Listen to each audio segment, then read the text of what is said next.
Imun.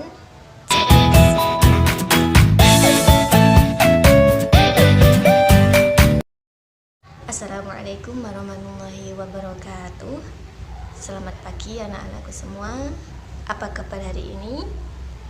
Semoga selalu disehatkan, tetap di rumah, dan tetap semangat mengikuti KBM daring dari SMP Pondok Modern Selamat. Nah, pada pembelajaran kali ini Ibu akan secara langsung menjelaskan materi tentang drama. Pada KBM daring sebelumnya, Ibu sudah menjelaskan tentang deskripsi drama beserta unsur-unsurnya. Siapa yang masih ingat? Nah, apa yang terlintas di pikiran kalian tentang drama? Sekarang Ibu tanya, pernahkah kalian menangis? Ada teman kalian yang tidak sengaja bikin kamu sakit hati dan tiba-tiba kamu menangis? Atau sering kan kalian tertawa bahkan sampai terpingkal-pingkal melihat teman kalian bertingkah lucu mungkin? Ibu rasa kalian pernah mengalami peristiwa seperti itu ya. Peristiwa yang tidak terencanakan, seperti menangis, marah, sedih, tertawa, dan sebagainya. Itu di dunia nyata kalian. Kalau kita berbicara drama, dalam bermain drama, peristiwa-peristiwa tersebut disengaja. Nah, bedanya itu. Jadi, kalau kalian dalam kehidupan nyatanya tiba-tiba menangis, ada yang membuat marah dan sebagainya, itu tidak sengaja. Tapi kalau di drama, kita harus membuatnya sengaja. Nah, sengaja bagaimana kita dituntut untuk bersungguh-sungguh dalam menangis. Nah, itu drama. Jadi kalau kalian pandai berakting, pandai mereka-rekayasa perasaan kalian, nah, kalian cocok deh menjadi seorang aktris atau pemain drama. Nah, pembelajaran kali ini Ibu akan membahas tentang struktur teks drama. Nah, sebelumnya, apa itu struktur teks drama? Nah, silakan kalian sambil menyimak dengan mencatat ya. Teks drama adalah suatu teks cerita yang dipentaskan di atas panggung. Nah, disebut teater, atau yang tidak dipentaskan di atas panggung yang disebut drama radio, film, TV. Nah, jadi ada dua ya di sini, yang dipentaskan sama yang tidak dipentaskan. Nah, jadi teksnya, kata-katanya, nah, dialognya, nah, itu yang dinamakan teks drama. Dan penggunaannya ada dua. Yang pertama di atas panggung atau disebut dengan teater. Nah, dan yang kedua tidak dipentaskan di atas panggung. Nah, biasanya itu ada di televisi, di film, di radio. Adapun struktur teks drama itu sendiri ada 3 bagian.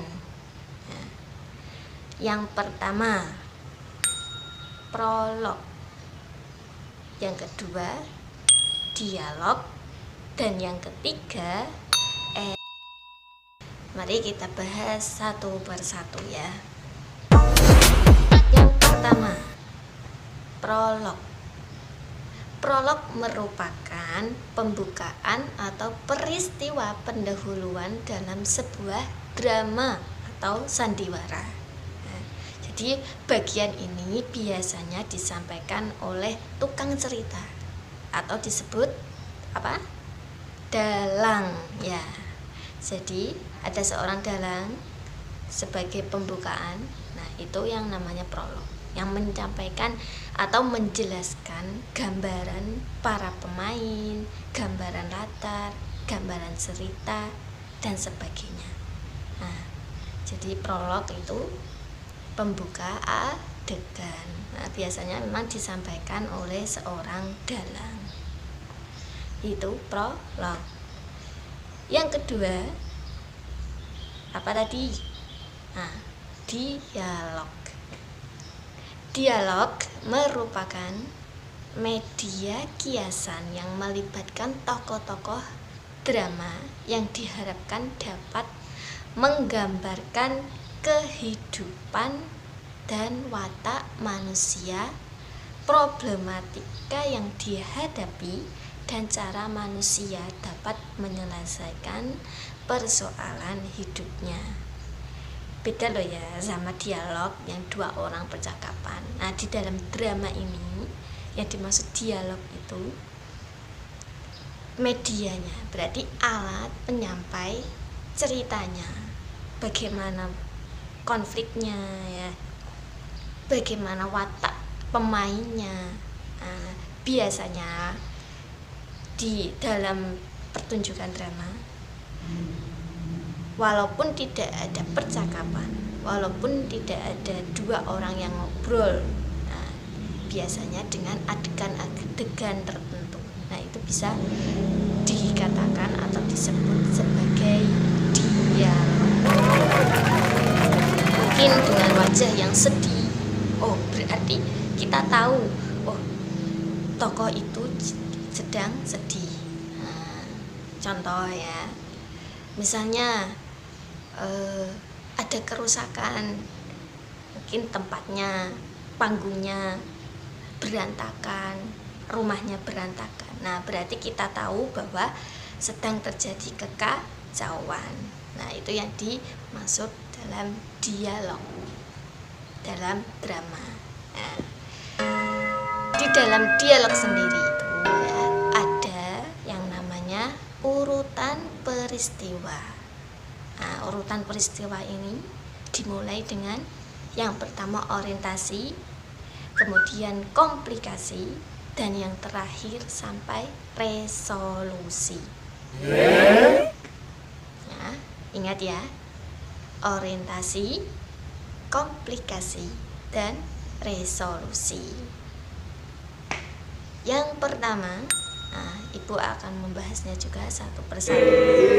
Orientasi. Orientasi itu berisi cerita yang menggambarkan situasi yang sudah atau sedang terjadi. Nah, jadi bagian awal dari sebuah drama itu orientasi. Jadi penggambarannya itu bagaimana, suasananya itu bagaimana, keadaannya itu bagaimana. Nah, itu orientasi. Apakah cerita ini langsung diawali dengan cerita masa lalunya, diawali dengan masa kini, nah, diawali dengan kejadian-kejadian yang bikin nangis dan sebagainya. Itu jadi orientasinya kita sebelum ke konfliknya. Nah, setelah orientasi ada yang namanya komplikasi. Komplikasi ini berisi tentang konflik-konflik dan pengembangannya. Nah, jadi ada di sini tokoh utama ada gangguan-gangguan, halangan-halangan dalam mencapai tujuan, atau kesalahan yang dialami oleh tokoh utama. Nah, jadi kan kalian pernah menjumpai tokoh yang awalnya jahat, kemudian dalam perjalanan dia menemukan atau kekecewaan, nah, dan pada akhirnya dia menjadi tokoh yang baik. itu merupakan komplikasi. Jadi berisi atau isinya itu tentang konflik-konflik yang terjadi di diri para tokoh. Dan selanjutnya setelah komplikasi itu ada yang namanya resolusi. Nah, resolusi sendiri merupakan bagian klimaks dari drama. Jadi resolusi itu bagian akhir cerita yang menyampaikan penyelesaian atas konflik-konflik yang dialami oleh para tokoh itu sendiri. Nah, jadi setelah komplikasi tadi, konflik kan memuncak.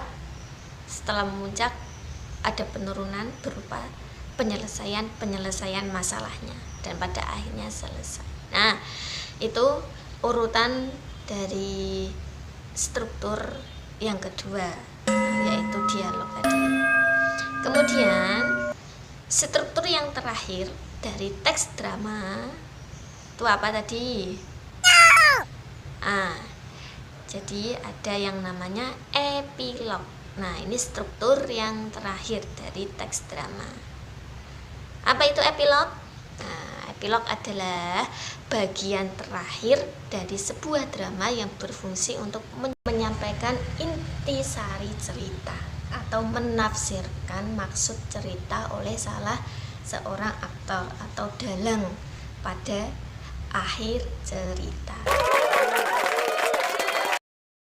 Demikian pembelajaran tentang struktur teks drama dari Ibu.